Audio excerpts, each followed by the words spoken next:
السلام علیکم۔ بسم اللہ الرحمن الرحیم۔ میں بچہ نہیں پیدا کر سکتی، میں بانجھ تھی، اور یہ تانے سن سن کر میں تھک چکی تھی۔ اب مجھے ہر حال میں گھر کا وارث چاہیے تھا۔ مجھے ڈر تھا کہ کہیں میرا شوہر دوسری شادی نہ کر لے۔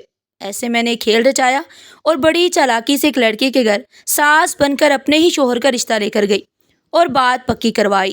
جب نکاح ہونے لگا تو میں نے بڑی ہوشیاری سے سہرے کے پیچھے اپنا پاگل دیور چھپا دیا تاکہ وہ اس لڑکی کو رخصت کر کر لائے اور جو بچہ جنم لے وہ میں گود لے کر اس لڑکی کو چلتا کروں۔ ایسے میں دھوکے سے اسے یہاں لائی اور ایک کمرے میں بند کر دیا تاکہ وہ کسی کو بھی سچ نہ بتا دے۔ ایسے جس دن اس نے بچے کو جنم دیا تو میں بہت خوش ہوئی اور جیسے اس بچے کو گود میں اٹھانے لگی تو اس پر نظر پڑتے ہی میرے پیروں تلے سے زمین نکل گئی، کیونکہ وہ تو میرے ہی شوہر۔ میرا نام سائمہ ہے اور میری شادی گاؤں کے ایک بہت بڑے زمیندار سے ہوئی تھی۔ میں پاس والے گاؤں کی سب سے حسین لڑکی تھی اور ایک امیر باپ کی اکلوتی بیٹی۔ میں نے اپنے والدین کے گھر میں حکمرانی کی تھی۔ اکلوتی بیٹی ہونے کی بنا پر کسی شادی میں چودھری اسفند کے سب سے بڑے بیٹے نثار کی نظر مجھ پر پڑی تو وہ پلٹ نہ بھول گئی۔ انہوں نے مجھے پسند کر لی اور فوراً میرے گھر رشتہ بھیج دیا۔ اس کے والدین رشتہ لے کر آ گئے کیونکہ انہیں بیٹے کی خوشی بہت عزیز تھی۔ ایسے ہماری شادی ہو گئی۔ شادی کے چند سال بعد ہی میری ساس دنیا سے رخصت ہو گئی اور اس کے بعد سسر بھی بیماری کی وجہ سے فوت ہو گئے۔ اب حویلی میں میں، میرا شوہر اور ایک میرا چھوٹا دیور تھا، اور ایسے میں میرے شوہر کے ساتھ میری زندگی خوشحال گزر رہی تھی، پرسکون گزر رہی تھی، اور نثار مجھ پر جان نثار کرتے تھے۔ لیکن ہمارے ساتھ قدرتی حادثہ یہ ہو گیا کہ ہم دونوں میاں بیوی کو شادی کے بعد کئی سال تک اولاد نہیں ہوئی۔ ان 6 سالوں میں نے تمام حویلی پر قبضہ کر لیا۔ میرا رعب اور دبدبہ اس حویلی میں حویلی کے مردوں سے بھی زیادہ تھا، کیونکہ میرے شوہر بہت ہی سادہ قسم کے انسان تھے اور مکمل طور پر میرے کنٹرول میں تھے۔ میں جیسا کہتی وہ ویسا ہی کرتے۔ مجھے ابتدا میں تو کوئی ڈر نہیں تھا، لیکن جیسے جیسے وقت گزرتا گیا میرے اندر ایک ڈر بیٹھ گیا، یہاں تک کہ میری شادی کو 13 سال ہو گئے۔ میں اپنی بے اولادی کی وجہ سے بہت پریشان تھی۔ کون سا ایسا پیر فقیر تھا جس سے میں نے دعا نہیں لی ہو؟ جس پر ڈاکٹر کا سنتی وہاں فوراً بھاگی چلی جاتی، لیکن نصیب ڈاکٹر یہی بتاتے کہ میرے اندر ایک بہت بڑا مسئلہ ہے جس کی وجہ سے کبھی مجھے اولاد نہیں ہو سکتی۔ یہ سن کر میں مزید پریشان ہوتی چلی گئی اور مجھے یہ خوف اندر سے کھانے لگا کہ کہیں میرا شوہر دوسری شادی نہ کر لے۔ حویلی بہت بڑی تھی اور میرے سسرال کی بہت زیادہ جائیداد اور زمینیں تھی۔ اس حویلی کو وارث چاہیے تھا جو کہ میں نہیں دے سکتی تھی، اور میرا دیور یاسر پاگل تھا، اس سے بھی اولاد کی امید نہیں لگائی جا سکتی۔ اب میرے سامنے میرے شوہر کے تمام رشتہ دار میرے سامنے یہی راگ الاپتے کہ حویلی کو وارث چاہیے۔ چونکہ میرا رعب اور دبدبہ بہت زیادہ تھا، خاص کر اپنے شوہر پر، وہ مجھ سے ڈرتے بھی تھے اور مجھ سے محبت بھی بہت کرتے تھے کیونکہ یہ ان کی اپنی پسند کی شادی تھی۔ لیکن وقت کے ساتھ ساتھ مجھے محسوس ہو رہا تھا کہ ان کی محبت میں کمی آنے لگی ہے۔ مجھے یہ ڈر تھا کہ لوگ انہیں میرے خلاف نہ کر دیں، کیونکہ اولاد نہ ہونے کی وجہ سے میری پوزیشن کافی کمزور ہو چکی تھی۔ سوتن کی ایک تلوار میرے سر پر ہر وقت لٹکتی رہتی۔ مجھے ڈراؤنے خواب آتے تھے۔ ہر دوسرے دن اب مجھے خواب میں نظر آتا تھا کہ میرے شوہر ہاتھ پکڑ کر کسی لڑکی کو حویلی کے اندر لا رہا ہے اور مجھ سے کہہ رہا ہے کہ یہ میری دوسری بیوی ہے، یہ مجھے وارث دے گی۔ ان خوفناک خوابوں نے میرا دل دہلا کر رکھ دیا، راتوں کی نیند اڑا کر رکھ دی۔ وہ حویلی سے باہر جاتے تھے تو مجھے پتا بھی نہیں ہوتا کہ کہاں جاتے ہیں، کن دوستوں کے ساتھ اٹھتے بیٹھتے ہیں، لیکن مجھے یہ بات سمجھ آ گئی کہ ان کے دوست اب انہیں وارث کی پٹیاں پڑھا رہے تھے۔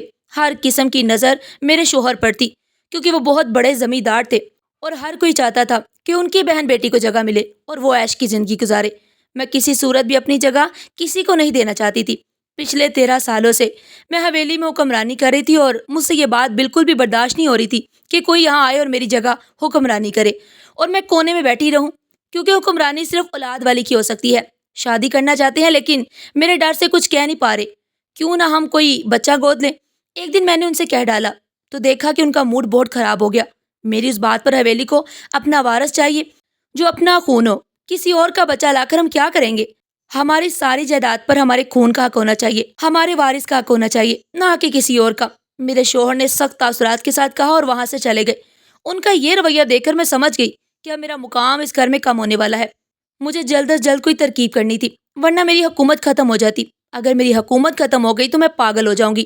یہ سوچ کر میں نے ایک ترکیب سوچی اپنے ذہن میں کہ جس سے سانپ بھی مر جائے اور لاٹھی بھی نہ ٹوٹے۔ میں اپنے پاگل ہونے کے خیال سے اچانک میرے ذہن میں خیال آیا اور مجھے اپنا پاگل دیور یاد آ گیا۔ پھر میں نے سوچا کہ میرا دیور نیم پاگل ہے، بالکل پاگل تو نہیں ہے، اس کی شادی ہو سکتی ہے اور وہ اولاد بھی پیدا کر سکتا ہے۔ اس کی عمر تقریباً 25 سال تھی اس کا ذہنی توازن کچھ ٹھیک نہیں تھا۔ بظاہر تو کافی دیر تک نارمل رہتا، لیکن اچانک اسے دورے پڑنے شروع ہو جاتے، پھر اسے سنبھالنا مشکل ہو جاتا۔ وہ ہر وقت خاموش رہتا، کسی سے کچھ نہیں کہتا، ایسا لگتا کہ جیسے کوئی بت ہو۔ لیکن جب وہ بولتا تو چیخنا چلانا شروع کر دیتا، شور مچانا شروع کر دیتا، اور اس قسم کے دورے پڑتے تھے کہ ہم سب حویلی والے حیران رہ جاتے۔ کبھی کبھی تو مجھے ایسا محسوس ہوتا تھا کہ اس پر کوئی سایہ ہے یا کوئی جن آتا ہے۔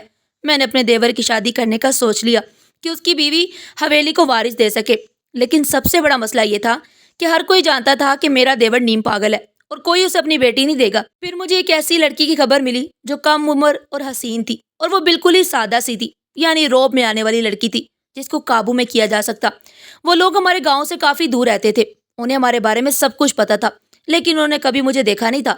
میں اپنے شوہر کا رشتہ اس لڑکی کے لیے لے کر گئی ان کے گھر، لیکن اس لڑکی کی ساس کی حیثیت سے، یعنی جھوٹ بولا کہ میں نثار کی ماں ہوں، میرے بیٹے کو اولاد نہیں ہے اور میں اس کی دوسری شادی کروانا چاہتی ہوں۔ ہم لوگ بہت بڑے زمیندار ہیں اور ہمیں وارث کی ضرورت ہے۔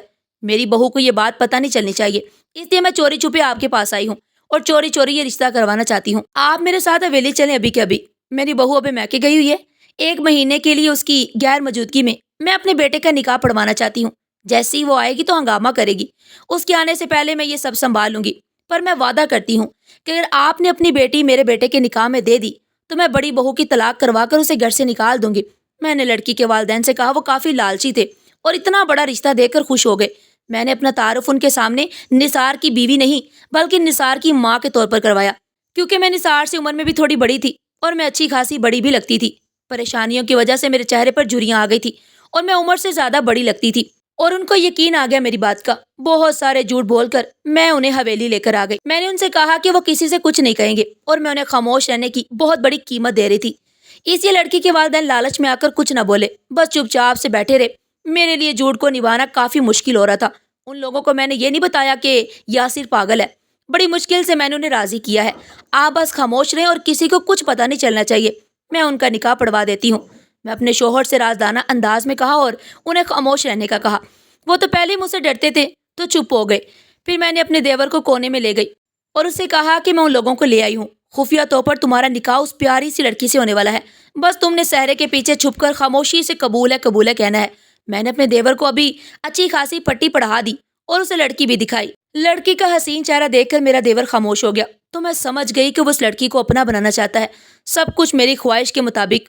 مولوی صاحب اور گواہ بلائے۔ جیسے نکاح کا وقت قریب آیا، میں نے اپنے دیور کو صحرا باندھ کر بٹھا دیا۔ اس کا چہرہ نظر نہیں آ رہا تھا۔ لڑکی کے والدین سمجھ رہے تھے کہ صحرے کے پیچھے نثار ہے، لیکن صحرے کے پیچھے میرا پاگل دیور تھا۔ اس لڑکی کا نکاح میرے دیور سے ہو گیا۔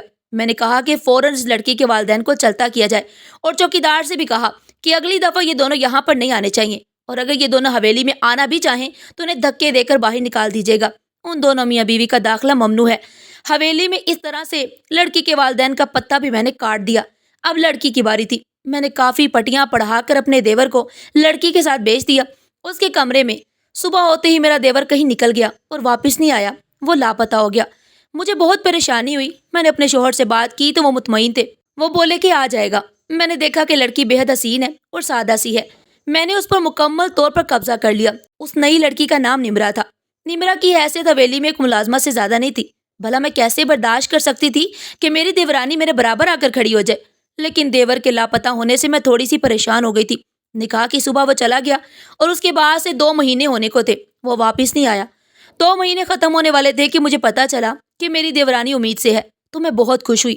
میں جیسا چاہتی تھی ویسا ہی ہوتا جا رہا تھا۔ حویلی کو ان کا خون اپنا وارث ملنے جا رہا تھا، جیسا کہ میرے شوہر کی خواہش تھی۔ آپ نے کہا تھا کہ حویلی کو اپنا خون چاہیے وارث کے طور پر۔ اب نمرا وارث دینے والی ہے حویلی کو۔ ایسا کروں گی کہ یہ بچہ میں خود پالوں گی، یہ بچہ میرا ہوگا، وہ آپ لوگوں کو اپنا خون بھی ہوگا اور وارث بھی ہوگا۔ میں نے اپنے شوہر سے کہا تو وہ خاموش ہو گئے۔ انہوں نے مجھے کوئی جواب نہیں دیا، لیکن ان کی یہ خاموشی مجھے کسی طوفان کے آنے کا اشارہ دے رہی تھی۔ خیر، میں نے دن گننا شروع کر دیے کہ کب وہ بچہ پیدا ہوگا، کب میں اسے اپنی گود میں لوں گی، اور پھر اس کے بعد میں اپنی دیورانی کو بھی حویلی سے چلتا کروں گی۔ میرا دیور جو نکاح کے دوسرے دن چلا گیا تھا، تب سے لے کر اب تک لاپتہ تھا۔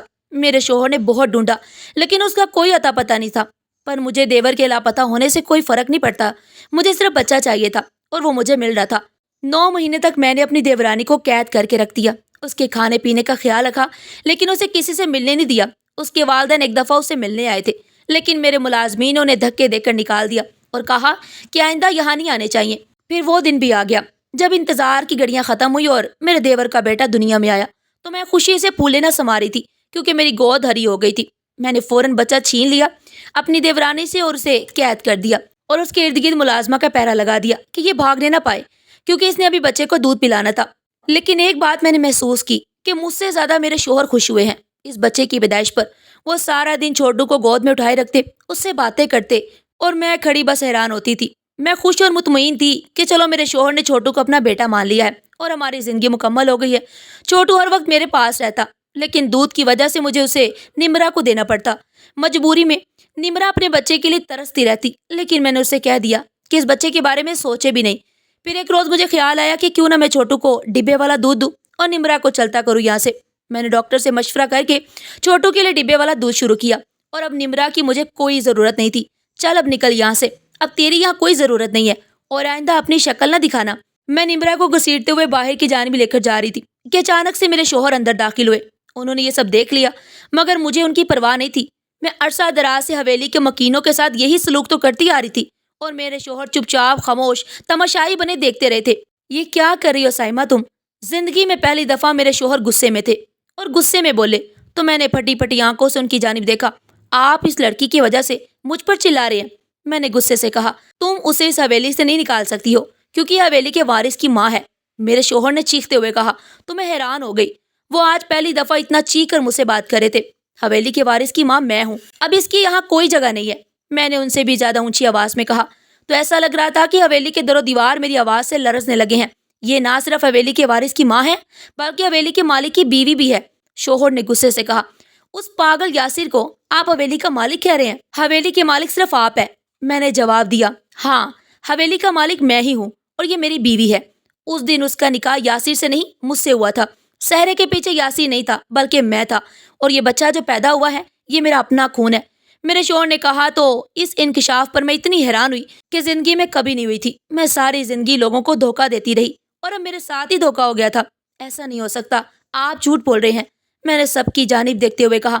تمام ملازمین مجھے دیکھ رہے تھے، مجھے ایسا محسوس ہو رہا تھا کہ میرے زوال کا وقت اب شروع ہونے والا ہے۔ حویلی کے ملازموں کی آنکھوں میں میری بربادی کی جو چمک تھی وہ میں صاف صاف دیکھ سکتی تھی کیونکہ میں نے ان پر ظلم ہی اتنے زیادہ کیے تھے۔ یہ لو ہمارا نکاح نامہ۔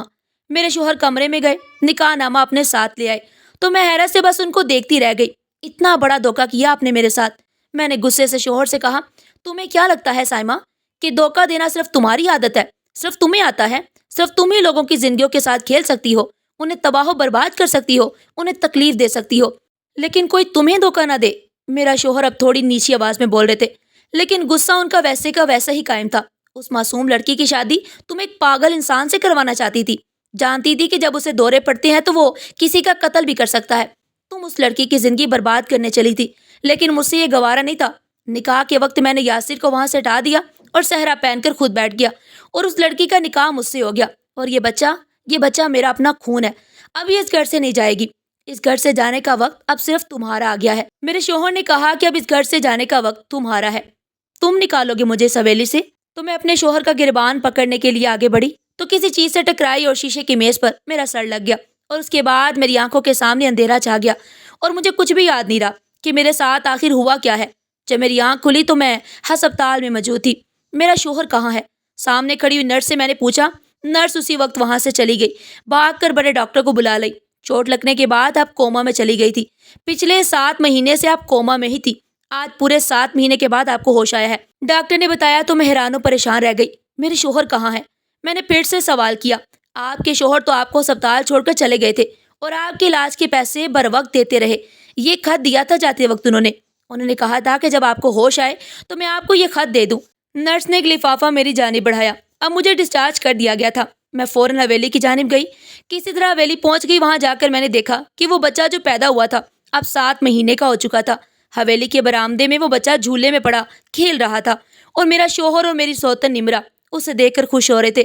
میرا سب کچھ لوٹ چکا تھا، میں تباہ و برباد ہو چکی تھی، میرا شوہر کسی اور کا ہو چکا تھا، حویلی اب میری نہیں رہی تھی، سب کچھ ختم۔ تم یہاں کیوں آئی ہو؟ چلی جاؤ یہاں سے، تمہارا اب یہاں کوئی کام نہیں ہے، میں تمہیں طلاق دے چکا ہوں، تم اسی کے لائق تھی۔ مجھے یقین نہیں آ رہا نثار کہ آپ مجھے دھوکہ دے کر نکال رہے ہیں، میں نے حیرت سے کہا، تم نے بھی تو سائمہ کے والدین کو دھکے دے کر یہاں سے نکالا تھا، یاد ہے نا؟ لیکن پھر بھی میں نے ان کی خفیہ ملاقات کروائی تھی سائمہ سے۔ تمہیں پتہ ہی نہیں چلا، اب خود کو دھکے مل رہے ہیں تو برا لگ رہا ہے؟ کیا صرف تمہاری عزت نفس ہے، کسی اور کی نہیں؟ چلی جو یہاں سے، نثار نے کہہ کر مجھے دھکے مار کر گھر سے نکال دیا، اور میں آج در در بھٹکتی ہوں، بھیک مانگ کر گزارا کرتی ہوں۔ کسی نے سچ ہی کہا ہے کہ برے کام کا برا انجام ہوتا ہے۔ ناظرین، آج کی یہ کہانی آپ کو کیسی لگی اور آپ نے اس کہانی سے کیا سبق سیکھا؟ کمنٹ باکس میں اپنی قیمتی رائے کا اظہار ضرور کیجیے گا، اور اس طرح کی سبق آموز کہانیاں سننے کے لیے ہمارے چینل ایڈیو پن پوائنٹ کے ساتھ جڑے رہیے گا۔ اگر ویڈیو اچھی لگی ہو تو زیادہ سے زیادہ شیئر کریں اور لائک کرنا مت بھولیے گا۔ اپنا اور اپنے پیاروں کا بہت خیال رکھیے گا۔ شکریہ۔ اللہ حافظ۔